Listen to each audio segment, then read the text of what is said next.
done well, my friend. That human could have ended our plans had he escaped. As for this ghost, keep him contained and outside the complex.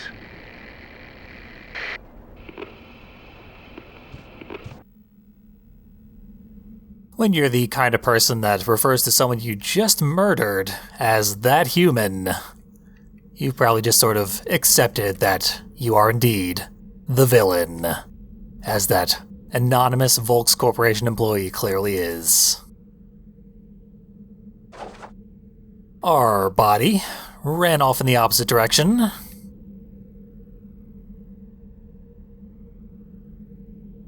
So let's see what he's getting up to while I was exploring the wrong way.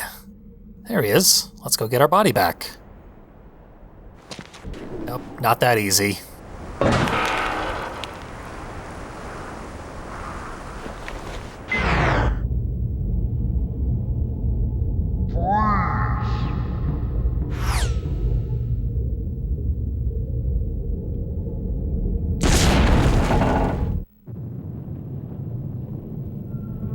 And we get to see it all in slow motion.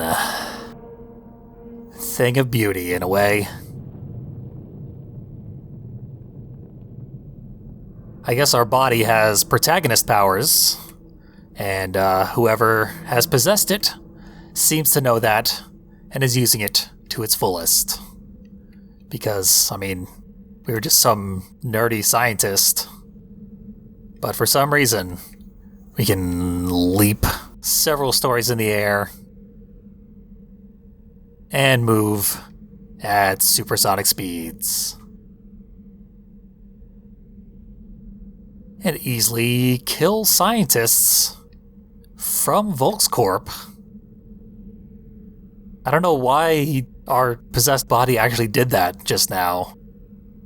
Those were guys on his side that he killed. But he was highly entertained, very smiley about the fact that he was killing them.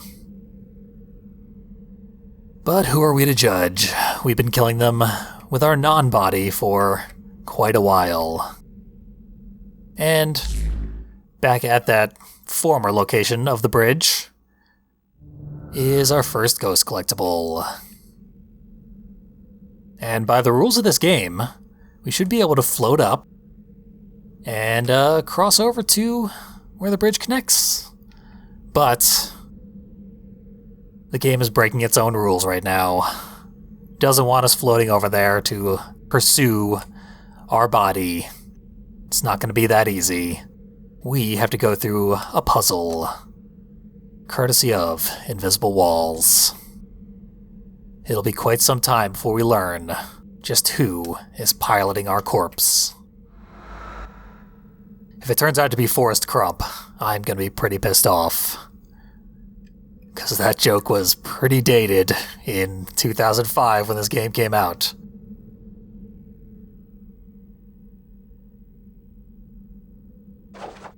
We got weird sunlight channeling structures.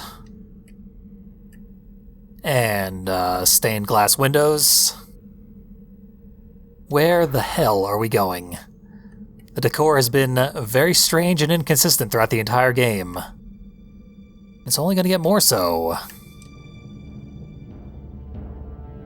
Got some kind of kitchen. We've been in kitchens before. This one is long since abandoned and falling to decay.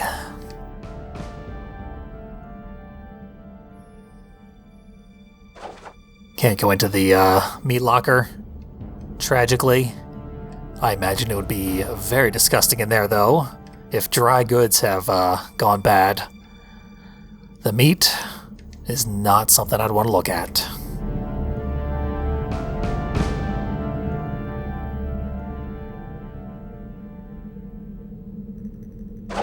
It is assumed that a large kitchen staff once worked here.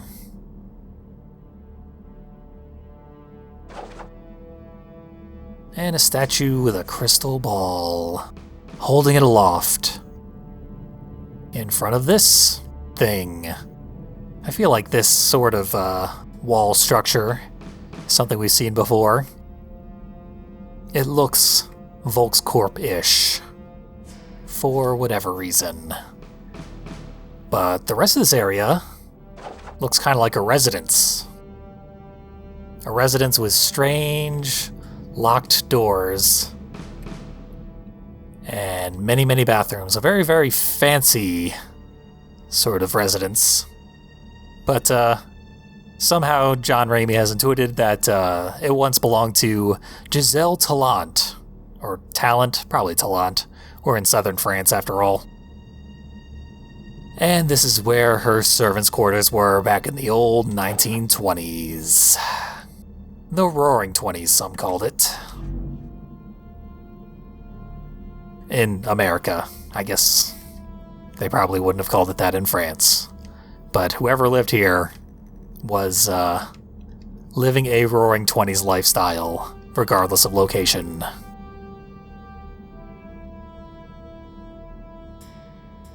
Very large dining table, apparently just for the servants. If they're getting stuff this fancy, can only imagine what the master of the house is getting.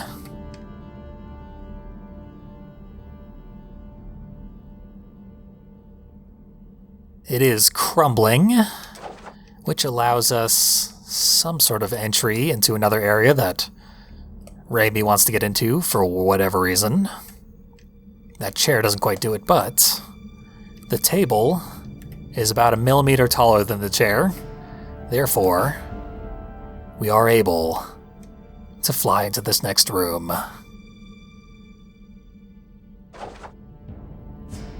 Another abandoned room. Abandoned for roughly 90 years, apparently.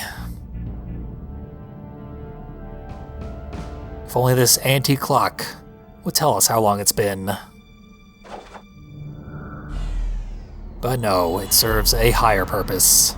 You need to possess it, and hit the stab button right about now.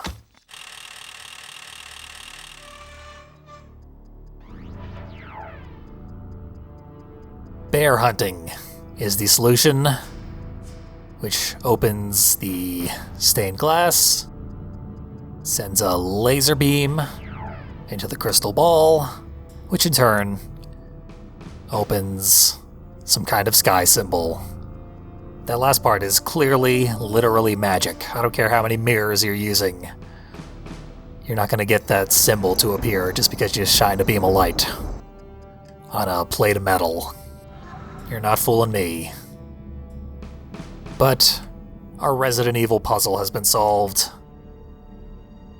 That was the only thing we needed to do in there. This obscenely elaborate room.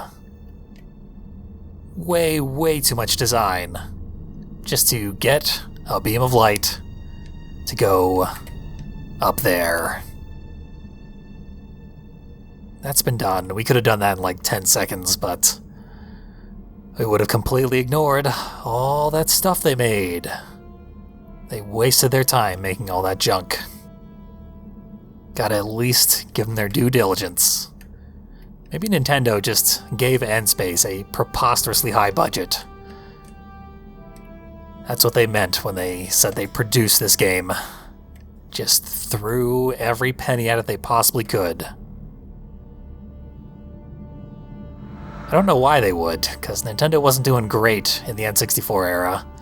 They were obviously doing very, very good, but they had signed their death warrant by first getting Sony into the video game production business by trying to partner with them in creating the disc-based system for their N64, which they then abandoned, causing Sony to create the PlayStation and eventually become the top game developer studio company guys on the market. I believe that's what the average Sony business card says. Top game studio developer guys. Anyway, another gigantic room. Very, very fancy. More statues with crystal balls. This time they have weird symbols on the base. So we're gonna have to memorize, like, a triangle.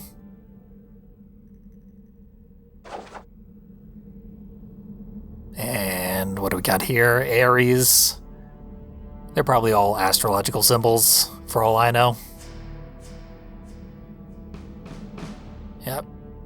Gonna have to memorize all these. And the king of the statues holding crystal balls, right in the center, is possessible. No good reason to possess it at the moment, though. Unless our spiritual energy starts to dwindle, then we might want to hop in there to get a quick refill. Because we haven't seen a host yet in this level. Oddly enough, we've had one possessible object thus far, and that's been it. Oh, here's our second ghost collectible.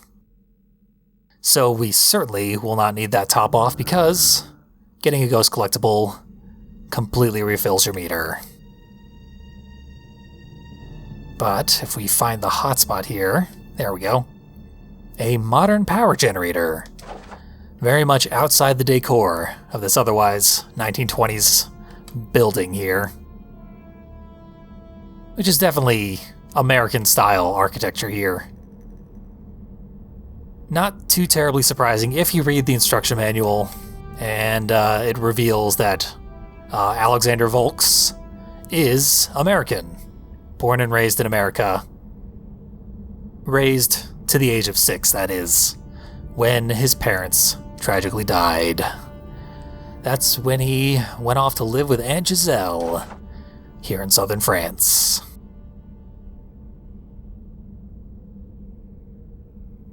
We're going to get hints of that as we explore this level, but they never really fully explain that in-game. The manual is the only way to find out that info. Creepy ass picture. Obviously Gigi there, with her beloved teddy bear. And a very menacing young man, like a real Damien Omen kid. And the boy appears to be her older brother. Gigi mentioned that her older brother caused her separation, which is why she's now a ghost. And when we possess the picture, we do not see the room we came in on. We see some kind of office behind the painting. But, we inexplicably cannot ghost our way through there.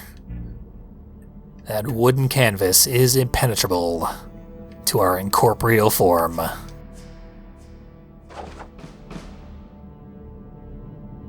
Dusty tomes. The statues, when we examined them, said, "Look for clues in the library." This is the library, so sunlight will charge the orb held by the center statue. No surprise there. Once the orb is charged, the energy will dissipate after a short amount of time. The center statue can be lined up with each of the outer statues, and upon activation, can charge each one individually. Once activated, the center statue will discharge its energy in a bright beam of light. The beam of light will transfer energy to the outer statue. After the center statue is activated, the beam of light has only one correct statue to start the puzzle. That was very awkwardly worded. And it doesn't end there. There are books strewn all over the place. Here's another.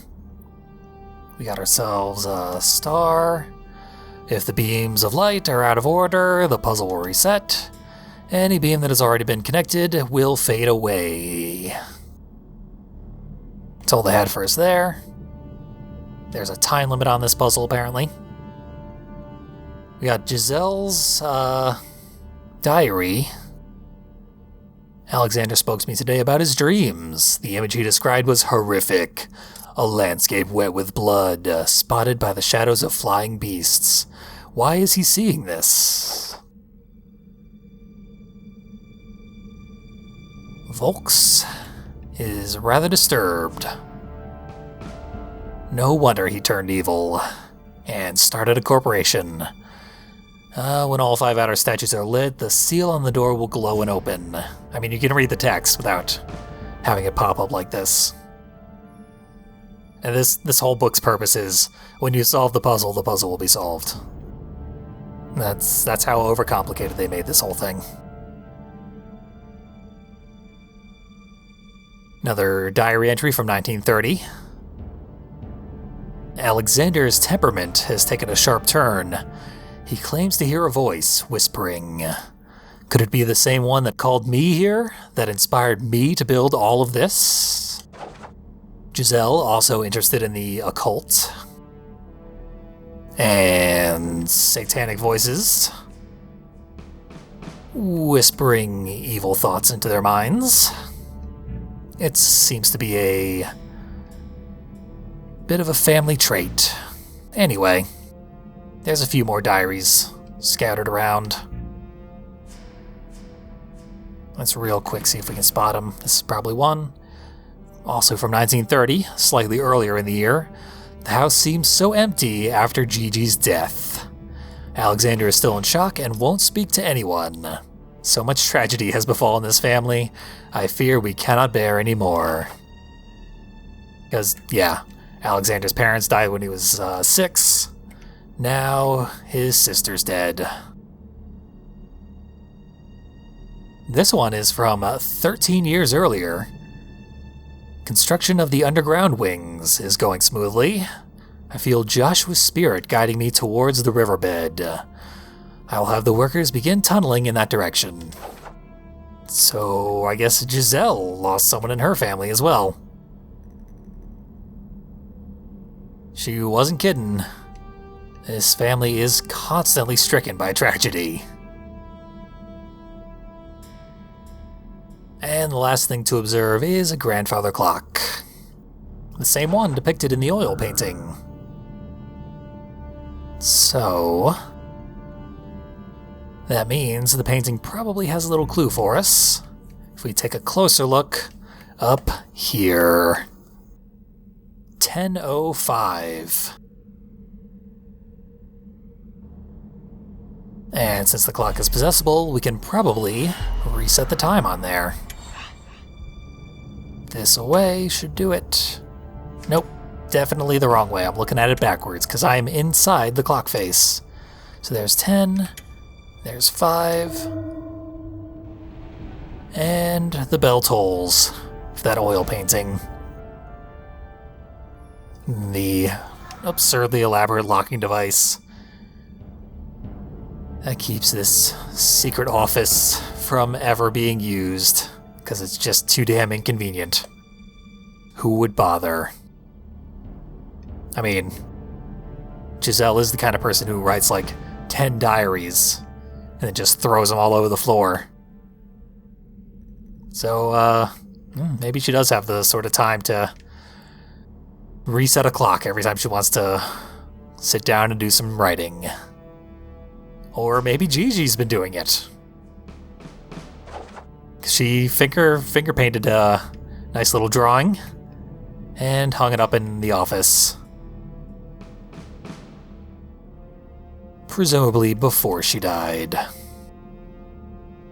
And an ancient globe showing nations that no longer exist.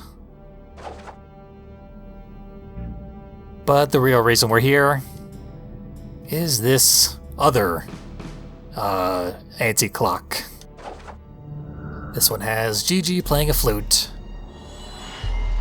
which means time for a rhythm game. When we power it up, gives us a little countdown, and we have to amuse the dancing antelope into doing something for us. So, it's all directional inputs. The timing is super weird. I find this very difficult. I'm not surprised I screwed that up, and I wouldn't be surprised if I screw this up several times. If it gets too agonizing, I will obviously cut it out, but I more or less have the hang of it. I say as I screw it up.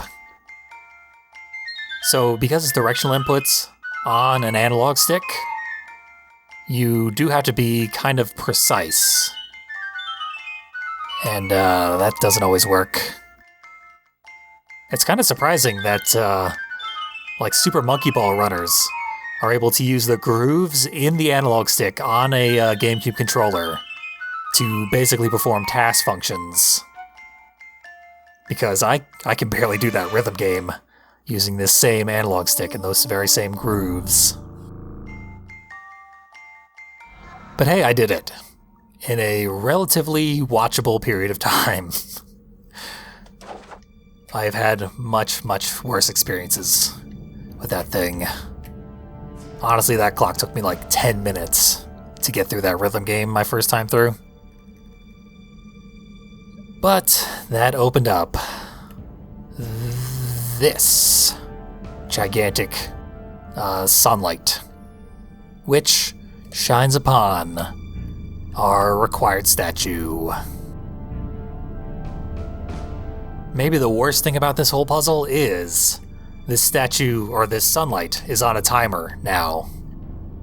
So, if we screw around for too long, if we had, say, done that puzzle first, and then we decided to go explore the books, we would probably run out of time. And then, the sunlight would close and we'd have to do the rhythm game again. I'm not going to allow that to happen. So, we start off shining on this statue. Let's light it up. Shoots the sunlight over there, and then the crystal ball immediately fades. Nothing happened. So hopefully we memorize these symbols at the base of the statue, because they're completely and utterly pointless. There was no hint in any of the books as to what to do with the symbols on the bases of the statue. One of the books did tell you which was the one to start with, but trial and error works just as well as to figuring out which one to start with. I believe it's that one. There we go. Very obvious once we get it right. But then what do we do? Well, we saw the overhead view. There's a big square on the ground. And we are dealing with people who love Satan. So, let's draw a pentagram.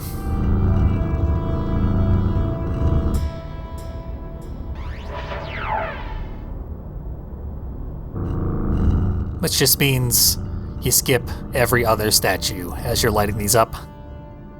That'll get you a star. All those hint books we read, they could have basically just said, draw a star. Or they could have just had that one page that had a picture of a star, and then a second page with an arrow pointing to that.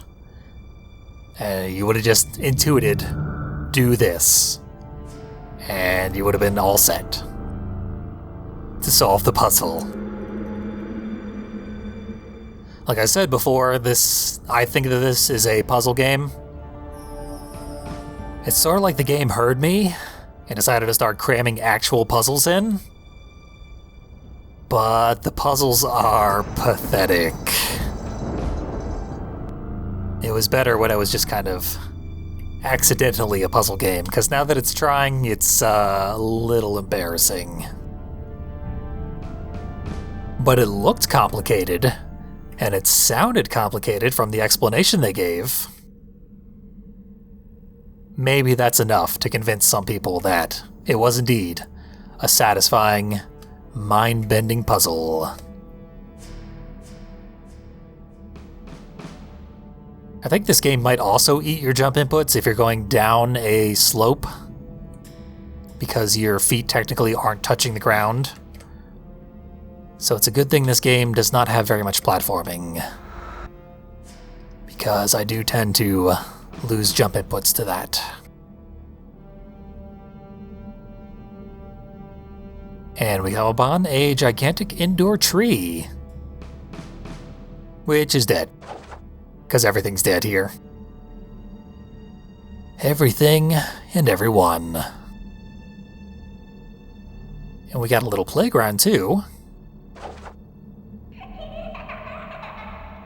And creepy child laughter. Playground has come to life. We've actually seen these playground objects before in our little training routine, which Gigi broke us out of. So I guess Volks designed his murder training simulation after his childhood little playpen. Creepily enough. It was a very creepy and effective segment of the game. That was really the first moment in this game where I knew, like, I'm gonna enjoy this thing. It's got a weird and unique tone, but it is definitely of interest to me. And most of the game has played that intuition out to its logical conclusion. I wouldn't necessarily call it a good game, but it is very, very interesting. And no surprise, here's Gigi. She's been giggling at us as we've been playing with the playground.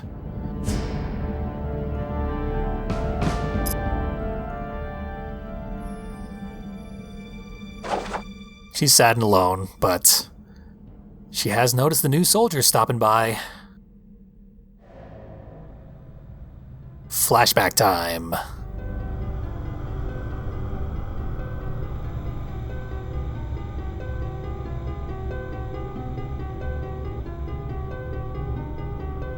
This used to be my room. I came to live here with my brother Alexander when our parents died. My Aunt Giselle built the garden and playground for us. Alexander loved to sit in the tree and read his books on magic. They scared me, but he read them all the time.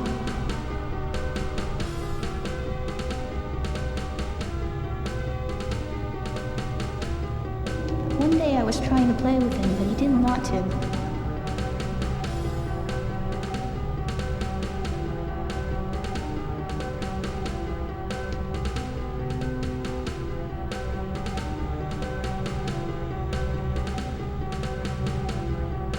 I tried to climb the tree to get his attention, but I fell.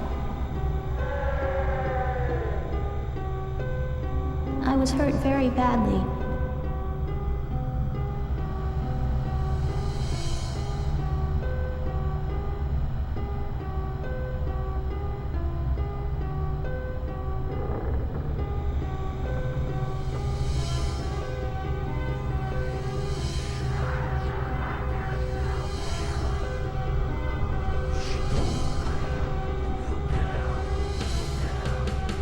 My aunt wasn't here, so Alexander carried me into the tunnels.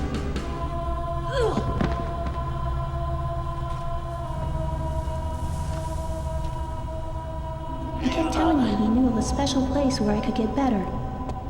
It was the same place where they built the rings that you destroyed, Raimi, only the hole wasn't open. My brother started reading from one of my aunt's books.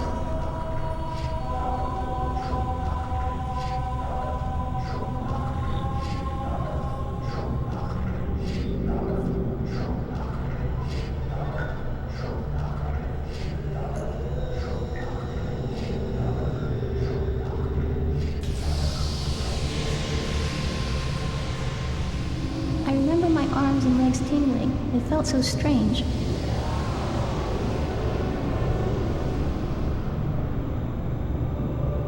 And I heard a voice. It wasn't a nice voice. It was the same one I heard when you sealed the hole, Raimi. I tried to get out. When it touched me, I turned into what I am today. But when it touched my brother, something worse happened to him. It left a part of itself inside him. It turned him bad, Raimi. Mean.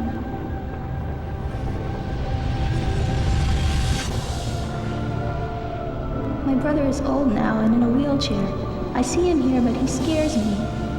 I can feel that he's not the same. Please help me stop him, Raimi. He needs my help.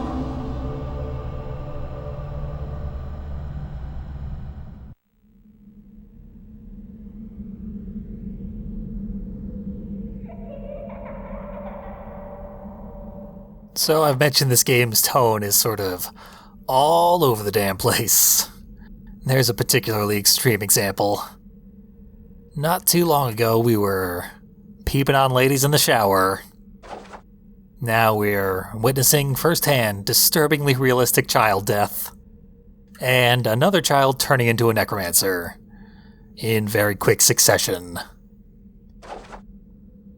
But I guess the symbol above Volks's eye has been the mark of the beast all this time. From when Satan first laid hands on him.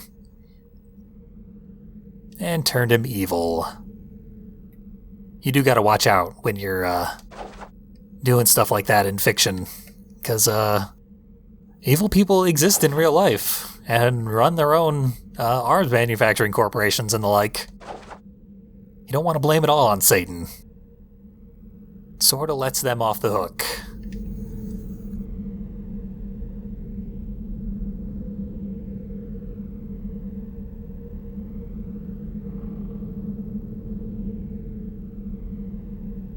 Once again, tons of stuff they very lovingly crafted in making this game, and Gigi encourages us to just ignore it.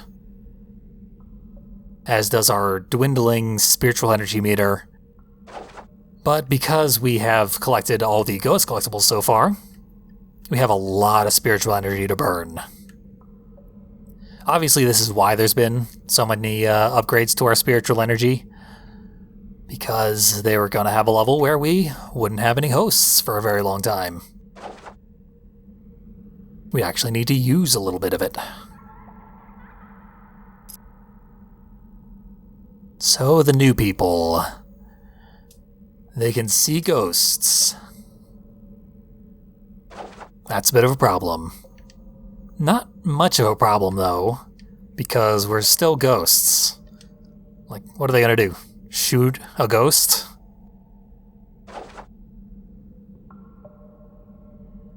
End of the line is the bathroom. So let's just get out of there. Not much to see or do there.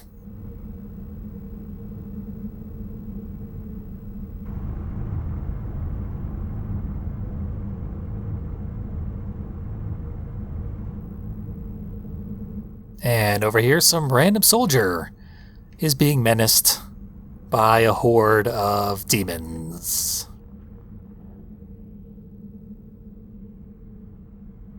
We can not possess the demons, unfortunately. What do we got here? An engine. That it looks like we can possess.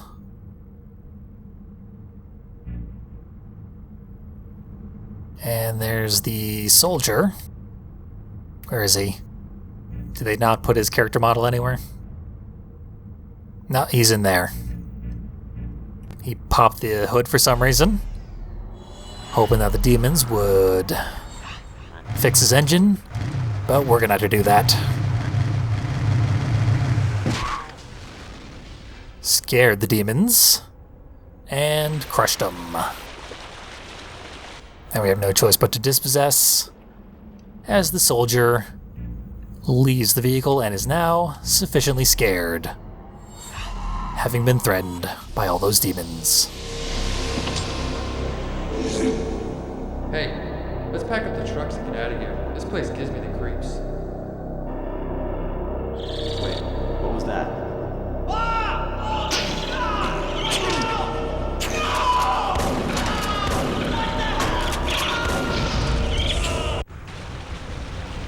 So it looks like they were escorting some kind of cyber soldier to this area when the demons attacked.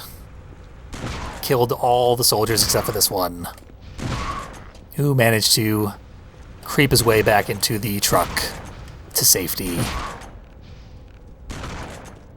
Demons can't break glass.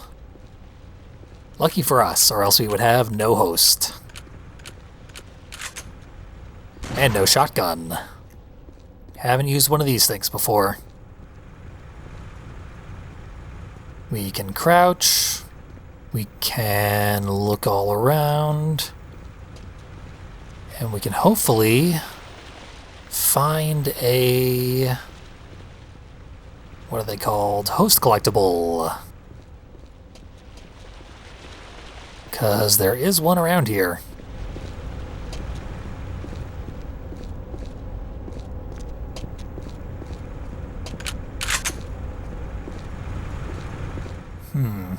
Easy to explore when we are a ghost. And we can see the host collectibles, we just can't grab them. But this nice blue filter does make things pop out. And I can say with confidence that there is no host collectible around here.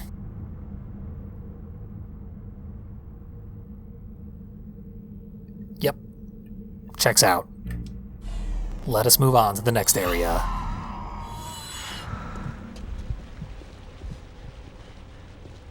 At the top of the screen, when we possess this guy, it gives us our primary fire. Doesn't tell us anything about a secondary fire, but this gun does have a secondary fire. There it is. Fire 2 shells at once.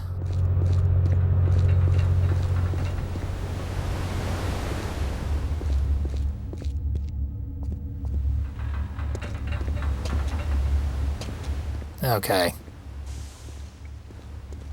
So, I am missing a host collectible, and I'm gonna go find it. Hell or high water.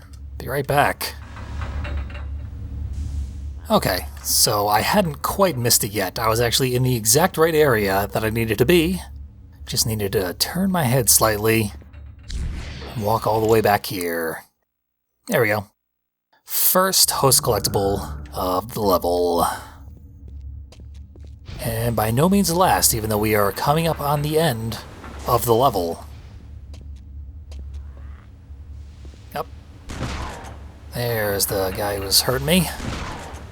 And another. Really don't need the double barrel shot. A little excessive for the imps.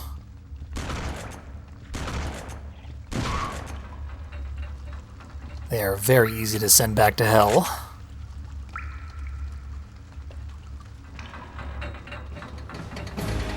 But there is a slightly larger opponent, just lying in wait, begging for a double barrel shot. There we go. We have very limited room to dodge. And that double barrel shot was pretty disappointing, I gotta say. I think the single barrel shot did more damage.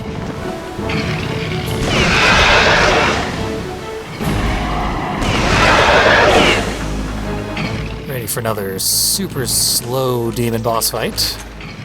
But our shotgun does gigantic burst damage. So it'll be less frustrating than many of the others have been. We do only have very infrequent opportunities to deal damage. And I guess I'm too close to get it to reveal its weak spot. You can see it turn red when it's ready to get hit. If I were a boss fight in a video game, I would simply not turn red. But this guy knows what he's doing, I guess. Insists on occasionally being vulnerable. What did I see there? I saw this. It is very important that I saw that. Second host collectible. I'm not gonna eat that plant, because I'm a human right now. I don't need to.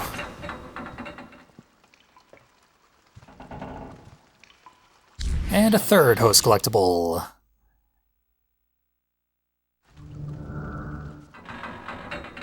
These I all found very easily on my practice run. But the one behind the train, that one tripped me up.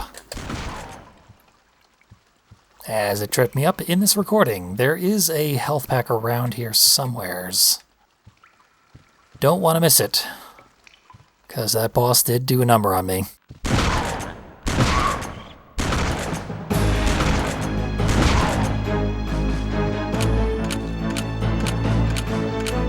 Okay, so the boss is back. Start by getting a health pack. And then we'll wait for more opportunities to deal a lot of damage.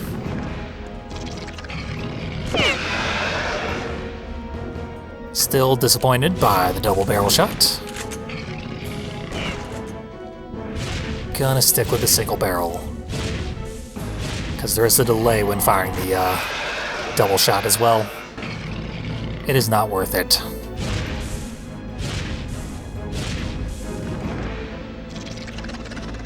Maybe one or two more vulnerable moments, and this thing should leave us alone again. Just the one, even. The shotgun's strong.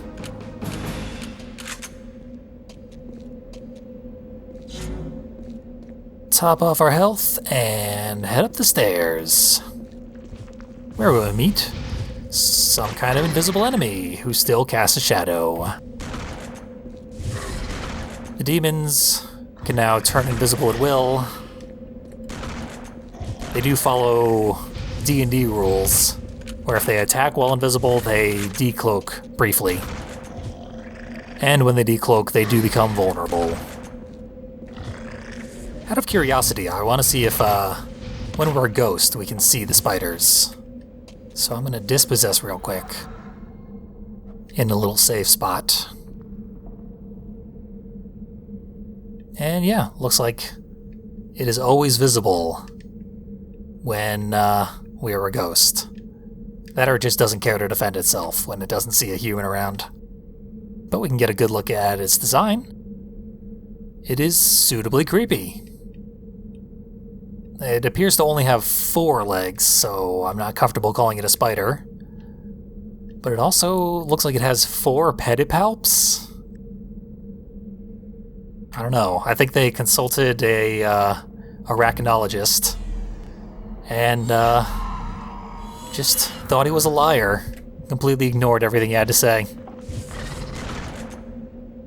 And that was the final moments of the spider. Oozing some yellow blood, and now it's just dead. But there's plenty more where that came from. Too many more, in fact. These things are quite dangerous, so I'm going to grab my host collectible. I'm going to run past them, dodging their vomit shots. I'm going to bring the elevator to me. Use some iframes during the canned animation. Gonna run away from them. Play a little ring around the rosy if it comes to that. And just get out of here. Press the button again. And hide. Because I do not want to deal with that. That would take forever to kill all those guys.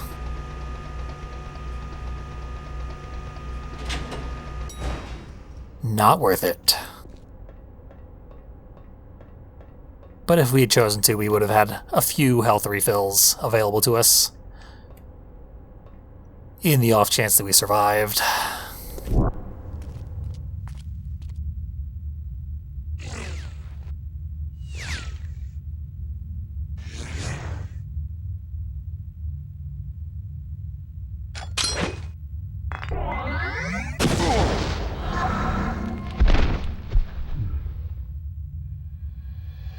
We wouldn't have survived very long regardless, because here are the super soldiers who can see ghosts and shoot at us.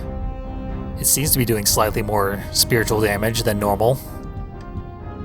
So they have very weak anti-ghost guns. The occasional plant will make up for them. But they are super fast and they will hound us.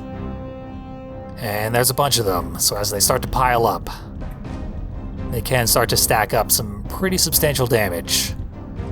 And eventually they will ghost bust us. They've set up a lot of dead ends, which they can pass through, but we cannot. So we'll do a little bit of platforming, sneak up behind that guy. Yeah.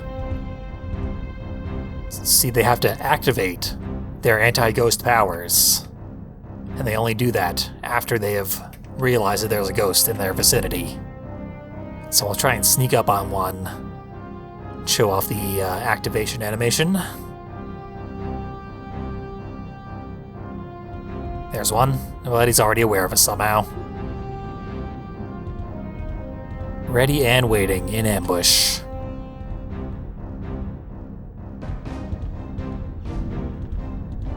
They're even faster than normal soldiers, despite us being in slowdown. And this all provides a very significant change of pace to what we've seen throughout the rest of the game. Because we've always had this abnormal power to, in the middle of any amount of action, just grind things to a dead stop and take complete control. Because we're a ghost. We are just inordinately powerful. And it is very satisfying to give the players that kind of extraordinary power sometimes. But we are entering the late game. That power is being taken away from us by these super soldiers.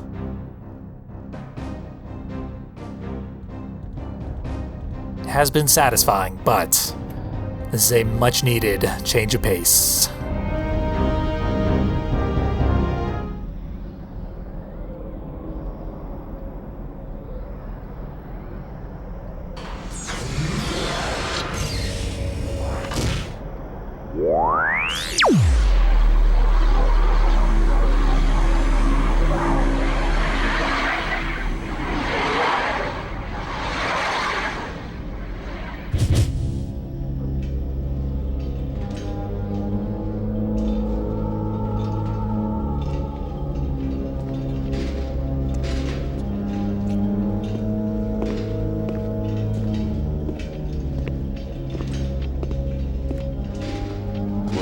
Up.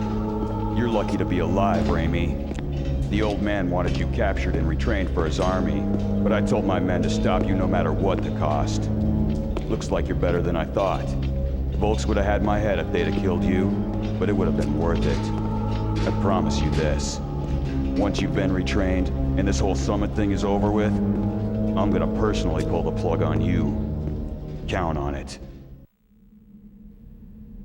So not only have they counteracted our ghost powers, but they've captured us and kept our body, which we so desperately want. Tides have really turned on old Raimi. All that evil is coming back to bite him as we enter the end game of Geist.